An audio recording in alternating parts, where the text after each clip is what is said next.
Have you ever noticed that some people just enter a room or send a single email and everyone instantly respects them? But meanwhile, you work just as hard, but your idea gets talked over, or you constantly get stuck to doing more work. What do you think? What is the difference between them? Do you think the difference is talent? Or do you think the difference is about status? No, my dear friend, the difference is about how you present yourself and the words you choose to speak. Hi everyone, welcome back to Thrive with Sushmita. Today we will discuss about 5 simple tweaks that you can bring in your conversation and see how things change for you. You can use it in professional setting or your normal conversations. I'm telling you, this will definitely bring a change. These shifts stop passive, people pleasing language and instantly establish your authority and boundaries. Let's straight dive into tweak number 1. Let's talk about an email response, or let's talk about any situation in which you have delayed in something. Of course, I'm not talking about something very urgent, but those small things which sometimes get unnoticed. For example, there's an email sitting in your mailbox for 24 hours and you forgot to reply, or you delayed in responding, right? So what is the first thing that you write? Sorry for the delay. That is, my dear friend, the problem. Stop doing this. When you say sorry or when you write sorry in these situations, you are immediately accepting that there has been a mistake from your end. And you put yourself on the defensive. Instead, flip it and say, thank you for your patience. See what happened there? You didn't lower your status.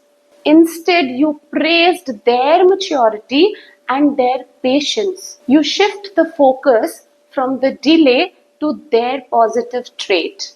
It keeps the interaction very positive, professional, confident, and balanced. But of course, I will give you a caution with this. Accepting your mistakes is not a problem. Please don't take it otherwise and think that, okay, why should I accept my mistake? No. The entire agenda of using these words is not that you are not accepting your mistakes. You are just giving a different direction to the conversation. Again, I'm telling you that these are not for some urgent situations, right? That suppose there is a meeting and something really needs to be done urgently. In that case, you can't make such mistakes. So, of course, you apologize and you also thank them for their patience. Now, let's move on to tweak number 2. Tweak number 2 is about a single word which is secretly destroying your authority. Can you tell me what is that word? The word is just. Let's see these sentences. I'm just checking in to see if you have an update, or in a meeting you say, can I just say something, or can I just add one point? Remember, the word just is a conversational apology. It shrinks your presence and secretly screams, please don't be mad at me for taking up your space. I was just saying this. No, don't use this word just, especially if you are in a professional setting. Simply say, I am following up on the deadline.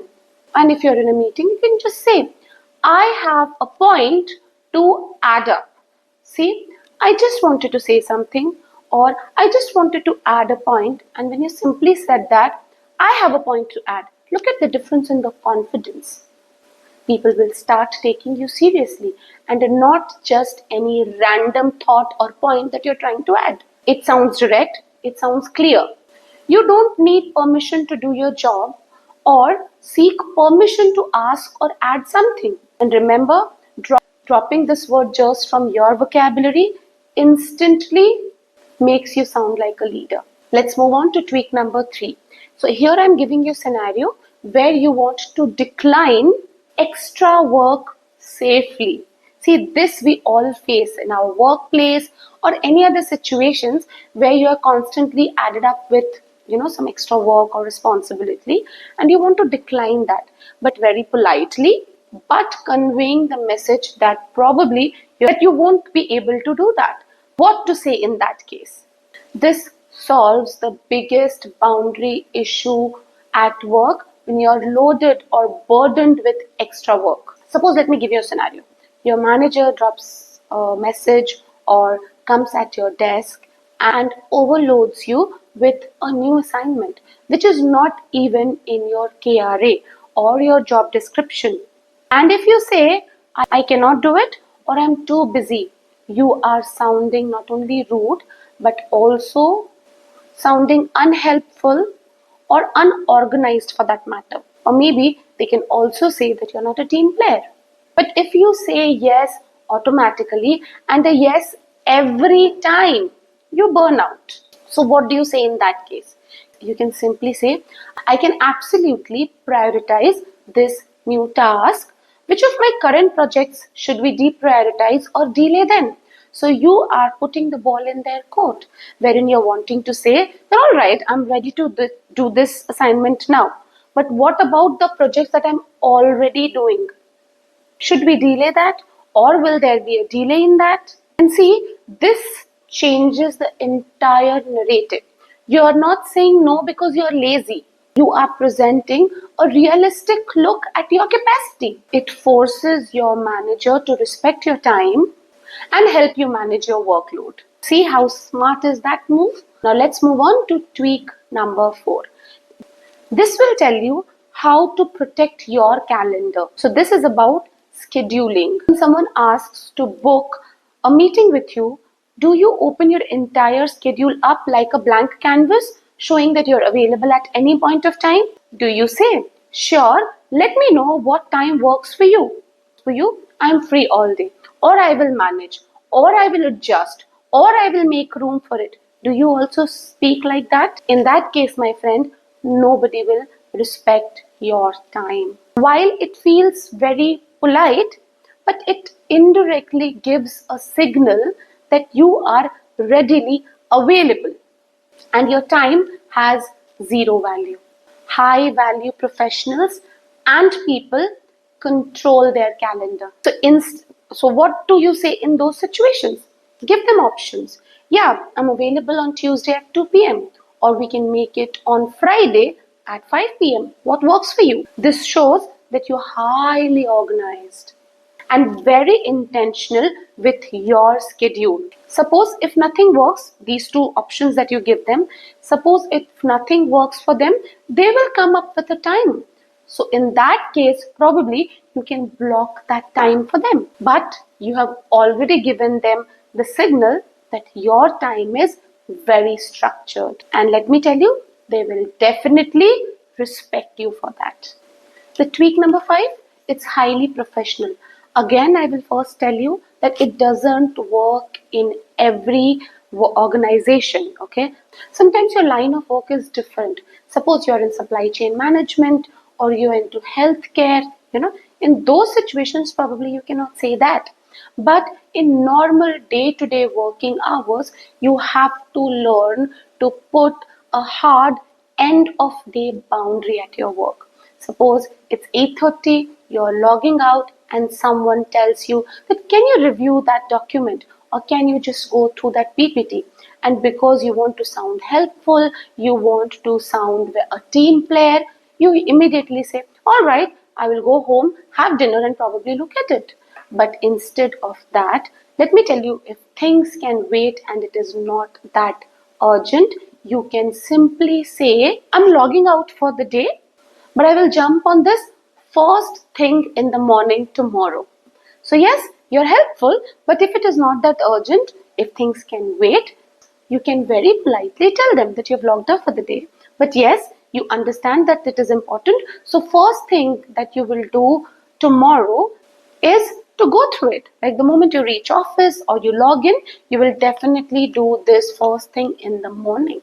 This way, you will not burn out.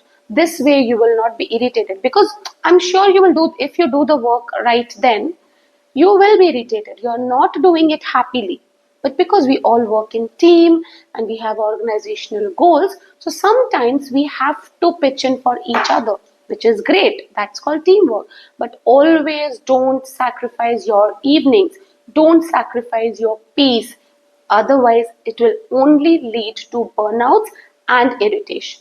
This way, you're being very clear and completely non-negotiable. And it also signals that your personal time is a closed door.